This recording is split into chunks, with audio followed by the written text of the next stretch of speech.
ದರ್ಶನ್ ಅವ್ರದ್ದು ಬೇಲ್ ಬಗ್ಗೆ ವಿಚಾರಣೆ ಸುಪ್ರೀಂ ಕೋರ್ಟ್ ಅಲ್ಲಿ ನಡೀತಾ ಇತ್ತು. ಸೊ ಅದು ಕೆಲವರಿಗೆ ಕ್ಯಾನ್ಸಲ್ ಆಗುತ್ತಾ ಇಲ್ವಾ ಅನ್ನೋದು ಒಂದು ಕನ್ಫ್ಯೂಷನ್ ಇತ್ತು. ಸೊ ಬೇಲು ಅಲ್ಲಿ ರಿಜೆಕ್ಟ್ ಆಗುತ್ತಾ, ಏನಾಗುತ್ತೆ ಅನ್ನೋದನ್ನ ತಿಳ್ಕೊಳ್ಳೋಣ.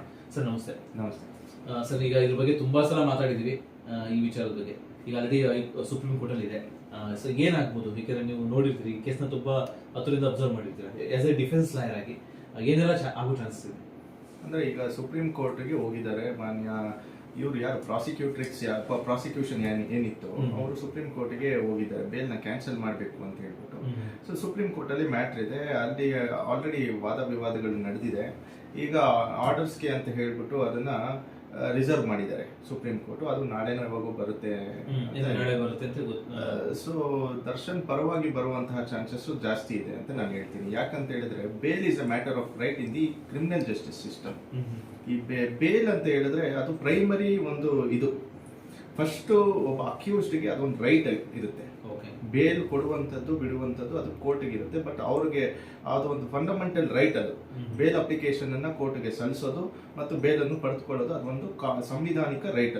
ಅದನ್ನ ಅವ್ರು ಮಾಡಿದ್ದಾರೆ, ಅವ್ರಿಗೆ ಆಲ್ರೆಡಿ ಬೇಲ್ ಸಿಕ್ಕಿದೆ. ಸೊ ಈಗ ಅದನ್ನ ಕ್ಯಾನ್ಸಲ್ ಮಾಡೋದಕ್ಕೆ ಹೈಕೋರ್ಟ್ ತನಕ ಹೋಗಿದ್ದಾರೆ. ಈಗ ಬೇಲ್ ಸಿಕ್ತು ಅಂದಾಕ್ಷಣ ಪೂರ್ತಿ ಕೇಸ್ ಏನಿದೆ ಈ ಕೇಸು ಮುಗ್ದೋಗಿಲ್ಲ. ಈಗ ದರ್ಶನ್ ಅವರು ಜೈಲಲ್ಲಿ 6 ತಿಂಗಳಿದ್ರು. 6 ತಿಂಗಳಿದ್ದು ಆಚೆ ಬಂದ್ರು. ಆಚೆ ಬಂದಾದ್ಮೇಲೆ ಈಗ ಇವ್ರು ತಿರ್ಗಾ ಅದನ್ನ ಕ್ಯಾನ್ಸಲ್ ಮಾಡೋದಕ್ಕೆ ಸುಪ್ರೀಂ ಕೋರ್ಟ್ಗೆ ಹೋಗಿದ್ದಾರೆ. ಸೊ ಈಗ ಇದನ್ನೆಲ್ಲ ಡೆವಲಪ್ಮೆಂಟ್ಸ್ ನಮ್ಮ ಪಬ್ಲಿಕ್ ನೋಡ್ಕೊಂಡು ಏನು ದುಡ್ಡಿರೋರಿಗೆ ಒಂಥರ, ದುಡ್ಡು ಇಲ್ಲದೆ ಇರೋರಿಗೆ ಒಂಥರ ಅಂತ ಮಾತುಕತೆ ಇದೆ. ಸೊ ಅದು ಆ ತರ ಬರೋದಿಲ್ಲ. ಬೇಲು ಯಾವುದೇ ಒಂದು ವ್ಯಕ್ತಿ, ಯಾವುದೇ ಒಂದು ಸಾಮಾನ್ಯ ವ್ಯಕ್ತಿಗೂ it's a matter of right. ಅದು ಕ್ರಿಮಿನಲ್ ಜೂಡಿಸ್ಪ್ರುಡೆನ್ಸ್ ಅಲ್ಲಿ ನಮಗೆ ಇರ್ತಕ್ಕಂಥ ಒಂದು ಹಕ್ಕು. ಸೊ ಅದ್ರ ಪರವಾಗಿ ಅವ್ರು ಬೇಲ್ ಮಾತ್ರ ಸಿಕ್ಕಿದೆ, ಅದು ಪ್ರೈಮರಿ ಒಂದು ಇದು. ಈಗ ನೆಕ್ಸ್ಟ್ ಟ್ರಯಲ್ ಅಂತ ಇದೆ, ಇನ್ನೂ ಅವ್ರಿಗೆ ಶಿಕ್ಷೆ ಪ್ರಕಟ ಆಗಿಲ್ಲ. ಅದನ್ನು ಚಾರ್ಜ್ ಆಗಬೇಕು. ಸ್ಟೇಜಸ್ ಆಫ್ ಕ್ರಿಮಿನಲ್ ಕೇಸಸ್ ಇದೆ. ಎವಿಡೆನ್ಸ್ ಪೋಸ್ಟ್ ಆಗುತ್ತೆ. ಎವಿಡೆನ್ಸ್ ಆದ್ಮೇಲೆ ಎಷ್ಟು ಜನ ವಿಟ್ನೆಸಸ್ ಇದ್ದಾರೆ ಅವ್ರು ಎಲ್ಲರನ್ನು ಪ್ರಾಸಿಕ್ಯೂಷನ್ ಏನಿದೆ ಅವರು ಅದನ್ನ ಚೀಫ್ ಮಾಡ್ತಾರೆ. ಆಮೇಲೆ ಅದನ್ನ ಕ್ರಾಸ್ ಎಕ್ಸಾಮಿನೇಷನ್ ಡಿಫೆನ್ಸ್ ಲಾಯರ್ಗಳು ಮಾಡ್ತಾರೆ. ಅದಾದ್ಮೇಲೆ ಅದ್ರ ಮೇಲೆ ಒಂದು ಆರ್ಗ್ಯುಮೆಂಟ್ ನಡೆಯುತ್ತೆ. ಅದಾದ್ಮೇಲೆ ಜಡ್ಜ್ಮೆಂಟ್ ಹೊರಬೇಕು. ಈಗ ಎಷ್ಟೋ ಒಂದು ಕೇಸ್ಗಳಲ್ಲಿ ನಾನೇ ನಿಮಗೆ ಒಂದು ಎಕ್ಸಾಂಪಲ್ ಕೊಡ್ತೀನಿ. ಮೊನ್ನೆ ಒಂದು ಮಾನ್ಯ ಸುಪ್ರೀಂ ಕೋರ್ಟ್ ಒಂದು ಜೀವಾವಧಿ ಶಿಕ್ಷೆಯನ್ನು ವಿಧಿಸಿದೆ. ರಿಂಗ್ ರೋಡ್ ಶುಭ ಅಂತ ಕೇಸು. ಆ ಕೇಸಲ್ಲಿ ಮೇನ್ ಆರೋಪಿ ಯಾರಿದ್ದಾರೆ ಅವರು ಇನ್ನೂ ತನಕ ಇವಾಗಲೂ ಸಹ ಬೇಲ್ ಮೇಲೆ ಆಚೆ ಇದ್ದಾರೆ. ಬಟ್ ಸುಪ್ರೀಂ ಕೋರ್ಟ್ ಕನ್ವಿಕ್ಷನ್ ಮಾಡಿದೆ. ಸೊ ಇಂತಹ ಹಲವಾರು ಎಕ್ಸಾಂಪಲ್ಸ್ ನಮ್ಮಲ್ಲಿ ಇದೆ.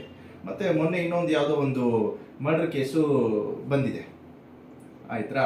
ಆ ಮರ್ಡರ್ ಕೇಸಲ್ಲಿ ಯಾರೋ ಒಬ್ಬ MLA ಆರೋಪಿ ಆಗಿದ್ದಾರೆ, ಪ್ರಮುಖವಾದ ಆರೋಪಿ ಆಗಿದ್ದಾರೆ. ಅಕ್ಯೂಸ್ ನಂಬರ್ 5 ಏನೋ ಆಗಿದ್ದಾರೆ. ಅವ್ರನ್ನ ಅರೆಸ್ಟೇ ಮಾಡಿಲ್ಲ.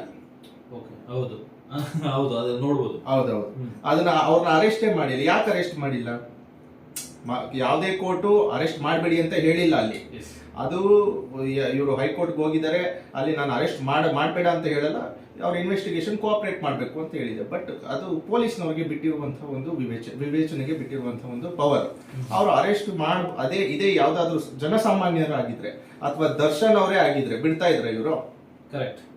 ಏನಕ್ಕೆ ಅವ್ರನ್ನ ಬಿಟ್ಟು ಅವ್ರ ಇನ್ವೆಸ್ಟಿಗೇಷನ್ ಕೋಆಪರೇಟ್ ಮಾಡ್ತಾ ಇದ್ದಾರೆ ಅಂದಿದ ತಕ್ಷಣ ಅವ್ರನ್ನ ಅರೆಸ್ಟ್ ಮಾಡ್ದಿರಾ ಹಂಗೆ ನೀವು ಬಿಟ್ರೆ ಹಿಂಗೆ ಅಕ್ಯೂಸ್ ನಂಬರ್ 5 ಆಗಿದ್ದಾರೆ. ಅದರಲ್ಲಿ FIR ಅಲ್ಲಿ ಅವ್ರ ಹೆಸರಿದೆ ಆ ಒಂದು ಕೊಲೆ ಆರೋಪದಲ್ಲಿ.